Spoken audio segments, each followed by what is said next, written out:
If you are still planning your Cinco de Mayo menu, we've got you covered right here. Mark's got a special guest who's whipped up a beautiful, delicious smelling meal. Good morning, guys. Oh, it smells so good over here, Lily. I'm here with Jill Sharpe once again. She's a local cooking teacher with LakeKitchen.com. And Jill, we've got a Cinco de Mayo feast spread out. Take it away. What are we going to do? So we are going to start the party with a Raspberry Margarita.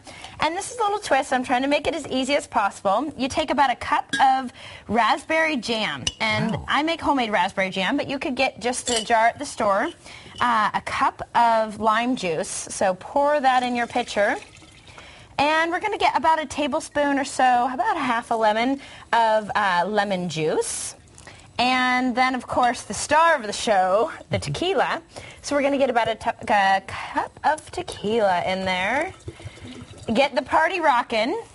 And then basically what you do is you just mix that around. You can add a little bit of ice to that if you were going to put it on the table. But I'm going to put it right here in our glasses. It's all ready to go. It has that nice sweet of the jam, but then it has that nice tartness of all the citrus. I never would have thought of using jam, but that must have wonderful flavor. It has great flavor, and you know what? Instead of using like a simple syrup or something, the sugar already is in it, so it mixes in perfectly. So you got your party started here, and now we need something for our guests to snack on.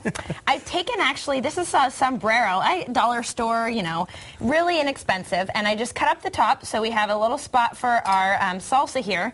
And this is store-bought, so I'm going to punch it up here with just some onions and a little bit of fresh cilantro, so all of a sudden it looks a little bit more fresh than just out of the jar there. So and you that have cilantro really has a fresh flavor to it, doesn't it? It does. It pop. Yep, it does. And the color contrast is really great too. So everyone's happy starting out. Now we're going to move on to dinner. So we have a mango and avocado salad.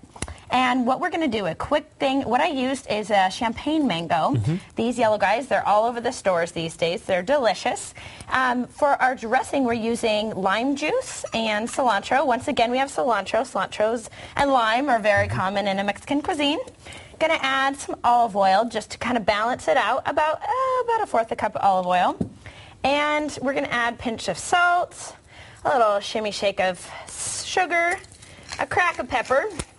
And that's it. All we're going to do is mix that around. We're going to pop that over the top here. Wow, it's such a simple recipe. Simple, simple, simple. So that, and then next what we do, just a little color, nice add some of these red onions. These are finely, finely shaven red onions. And papitas. Like we said, pumpkin seeds. Roasted pumpkin seeds. Just the seeds, though, not the shells. Not the shells, yeah. These are just roasted and salted. You can get them at Trader Joe's or any local store like that. Adds a nice crunch to it. Okay, I'm going to get a fork, and while you're explaining the next part, I'm going to sample this. Okay, so what we're moving on to next are our Fiesta chicken tacos. And what I've done, I've already cooked my chicken, and I've shredded it by pulling it with a fork. And here in my pot I have onions and peppers. We sauteed them a little bit. And then we're going to we have a can of diced tomatoes, and I'm going to add a little bit of taco seasoning mix. Garlic, you got to have a little garlic in there. I'd say about a teaspoon or two. A tablespoon of ketchup, right in there, a little bit of sweetness to it. I always like a little bit of sweetness to things. And you know what? I'm not a big spicy person, but if you wanted to, add a little cayenne pepper in there to bump up the heat a little bit. And then about a tablespoon or two of balsamic vinegar. Yeah, that really brings the tomatoes out. It really does. It really does. It makes it nice and bold. Basically what you do is you just mix that together. You add your chicken in. And could that be more easy? You can let that simmer, either put it in a crock pot, or you can just let it a low simmer on your stove for, you know, about an hour, 2 hours, however long you need. That looks really simple. Yeah, so this is our finished product. So what you do is just take it, and it's nice and juicy. Just scoop some on there. There you go. Yeah, get a homemade taco. My father-in-law actually sent me some great homemade tacos from the other side of the mountains. So I'm going to start dishing this up while you take us to dessert. All right, there you go. We'll let you finish however you want to do it. So then dessert here, I have a Chipotle Chocolate Sauce. So I have a cup of heavy cream, and now I'm going to do we brought this up to a light simmer. I'm going to add chocolate chips, and I'm using dark chocolate here.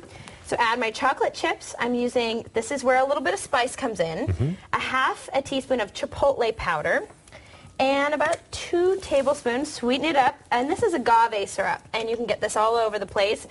And then let's get a little bit of vanilla. I'd say about a teaspoon of vanilla. add a nice flavor to it. And what you're going to do is you're just going to mix that around, whisk it around, and you can see how fast this is coming together.